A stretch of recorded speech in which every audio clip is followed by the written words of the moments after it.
Saya singkat saja, langsung persilakan ke Prof. Rahman Rahim, Rektor Unismu. Silakan Pak, nanti diefektifkan. Ada bergabung nanti dari Kemendikbud untuk menjelaskan mengenai pendidikan dasar, juru bicara atau humas ya dari Kemendikbud, karena mungkin Pak Dirjen tak bisa.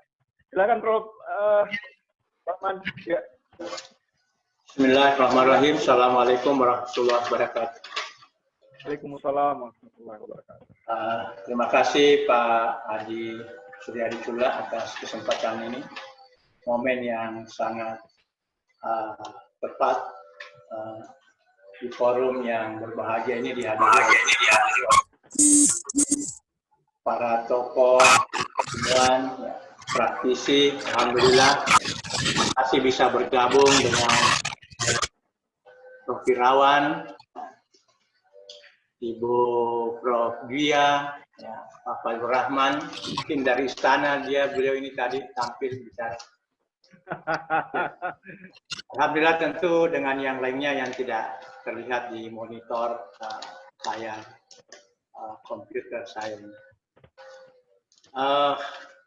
Yang pertama bahwa kita mengambil pengalaman dari pelajaran dari ayat dalam Al-Quran itu inna ma'al usri yusran, inna ma'al usri yusran. Ini saya kira ayat-ayat familiar yang biasa kita baca dalam sholat ya bagi umat Islam, bahwa sesungguhnya kesulitan itu bersama dengan kemudahan. Kalau kita andaikan masa COVID ini adalah sebuah kesulitan bagi kita atau bagi masyarakat kita, maka sesungguhnya di situ juga ada kemudahan. Nah, tentu berkaitan dengan penyelenggaraan pendidikan, ya baik itu sekolah dasar maupun perguruan tinggi, saya kira kemudahan itu rupanya nampak di tengah kesulitan.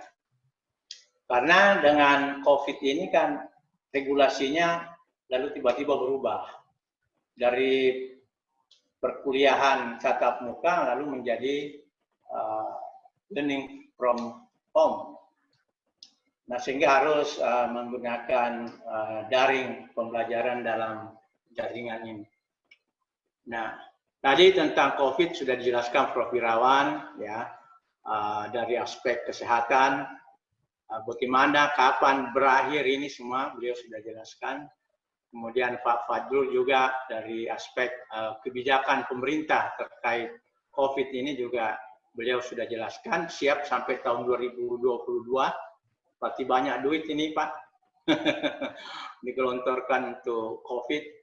Ya, tentu kita di perguruan tinggi juga memaksa harus mengikuti bagaimana pembelajaran itu tetap berlangsung. Jadi ilmu perguruan tinggi sebagai penghasil ilmu pengetahuan, teknologi dan seni ini tidak bisa berhenti karena COVID. Justru kita mengambil manfaat dari COVID ini. Tidak perlu ketemu, tapi ilmu pengetahuan terus berkembang. Nah, terus ada ilmu-ilmu baru yang ditemukan. Saya kira termasuk dengan COVID ini, saya kira ilmu di bidang kedokteran, utamanya dalam farmasi, ini akan ada ilmu baru berkaitan dengan hal-hal seperti ini. Itulah yang saya maksud kemudahan yang diberikan Allah dari kesulitan yang menimpa kita. Nah, lalu karena saya bertugas di perguruan tinggi swasta, apa yang disampaikan Ibu Rektor Unhas, ya, mewakili PTN, Prof. Divya, tadi Ibu sudah menjelaskan hal-hal yang teknis berkaitan apa yang Unhas sudah lakukan di masa COVID ini. Nah, saya kira saya sangat mengapresiasi dan tentu banyak kami harus contoh dari apa yang Ibu sudah lakukan. Ya, tapi yang terpenting di sini bahwa manfaat dari COVID atau kemudahan yang dapat dari COVID ini yang tadinya pembelajaran learning sepada ini hanya merupakan kebijakan dan kurang direspon oleh dosen maupun mahasiswa. Nah, karena terbukti di tempat kami ini di awal COVID, di mana regulasi kita harus kuliah dari rumah, itu hanya 15% dosen yang menggunakan pembelajaran daring. Tetapi di dalam perkembangannya terus mengalami peningkatan. peningkatan dari waktu ke waktu, dan ini kita ikuti dengan MONEF, monitoring evaluasi pembelajaran dengan penggunaan daring ini. Alhamdulillah di bulan ketiga, masuk bulan ketiga ini, seluruh dosen sudah memanfaatkan pembelajaran daring ini. Jadi ada manfaat di situ yang tadinya mengenyampingkan pembelajaran daring dengan kasus ini, lalu kemudian rame-rame menggunakan itu. Nah, hampir seperti yang dikatakan Ibu Dia, ada peningkatan yang signifikan yang begitu bagus dengan ada skenario tertentu yang dibuat dari segi kebijakan di perguruan tinggi swasta. Mohon di ya, kami selalu dapat arahan dari Pak Kepala Layanan Dikti, LL Dikti, Prof. Jasrudin, bahwa pembelajaran ini tidak boleh berhenti. Bagi perguruan tinggi yang belum menjalankan pembelajaran daring ini harus dipacu untuk bisa memanfaatkan berbagai pembelajaran ini. Dan saya kira perguruan tinggi swasta mengikuti ini. Dan menurut laporan dari LL Dikti bahwa di semua perguruan tinggi di wilayah 9 ini progres penggunaan pembelajaran daring itu semua mengalami peningkatan. Ya memang juga tidak terlepas dari kendala. Ya saya kira setiap hal yang baru pasti ada masalah yang muncul, ya utamanya berkaitan dengan jaringan itu. Oke. Iya, anak-anak kami kan ada di koran itu, Pak Suryadi. Gara-gara mencari pulsa kemana-mana, kasihan kecelakaan. Ya, betul. Itulah jalannya dia kembali ke rahmatullah. Itu juga yang membuat kita mengangkat ini, Prof. Sebenarnya. Nah, ya, itu dia. Jadi itu mahasiswa kami tuh, Pak. Itu begitu seriusnya dia mengikuti pembelajaran daring dan kesulitan mendapatkan akses, ya. Ya, sampai meninggalkan satu dari keperluan data dan sebagainya ya. Akhirnya terjadilah seperti itu. Nah, sampai itu juga, maaf, saya lanjut. Salah satu kebijakan kami itu juga akan memberikan subsidi data internet ke mahasiswa kami.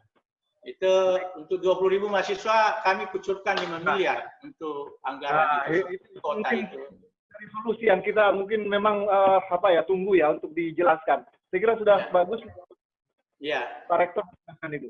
Nah mungkin bagian akhir ini karena kita singkat ini.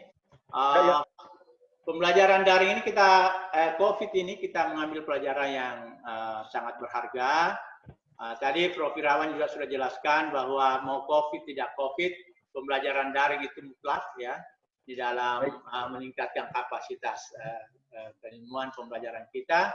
Maka saya kira seluruh perguruan tinggi sepakat setuju itu, dan inilah awal yang paling bagus untuk meneruskan pembelajaran melalui daring ini. Ya alhamdulillah pemerintah juga merespon dengan kebijakan Mas Menteri ini, Kampus Merdeka, pembelajaran PJJ, semua ini membuka peluang untuk tentu semua akses untuk mendapatkan ilmu pengetahuan untuk masyarakat Indonesia agar lebih cerdas. Dengan pembelajaran daring, insya Allah kuncinya bisa dilaksanakan ini. Yang terpenting regulasi pemerintah pusat, pembatasan dimaksud itu jangan sampai. Yang terakhir Pak Adi, terakhir Pak Adi, karena ada Pak Fajrul Rahman, orang istana ini, akan bicara. Tolong disampaikan aja bahwa ini. Pak Fajrul. Ya, siap. Pak Fajrul. Ya, tadi ada penyampaian dari Pak Rektor Unismo. Tolong disampaikan mengenai kebijakan. Baik, insya Allah. Ya, Pak Fajrul, ini kan tentu tidak mungkin hanya perguruan tinggi. Utamanya tadi untuk mendapatkan akses ya jaringan. Ya. Jadi pemerintah sebaiknya ikut terlibat di sini. Ya, saya kira masa COVID ini paling momen untuk dimanfaatkan. Membangun jaringan internet di seantero negeri. Sehingga semua orang bisa mendapat layanan pembelajaran melalui daring ini. Saya sepaham dengan Ibu Rektor, ini adalah masalah yang harus Saya- diselesaikan melibatkan pemerintah. Yang sebenarnya kalau menyapa satu persatu banyak sekali yang bergabung, ada pakar pendidikan, pelaku pendidikan, pimpinan lembaga, pimpinan perguruan tinggi, kepala dinas, mantan kepala dinas, dan lain-lain. Banyak sekali, guru, kepala sekolah, ada banyak beberapa.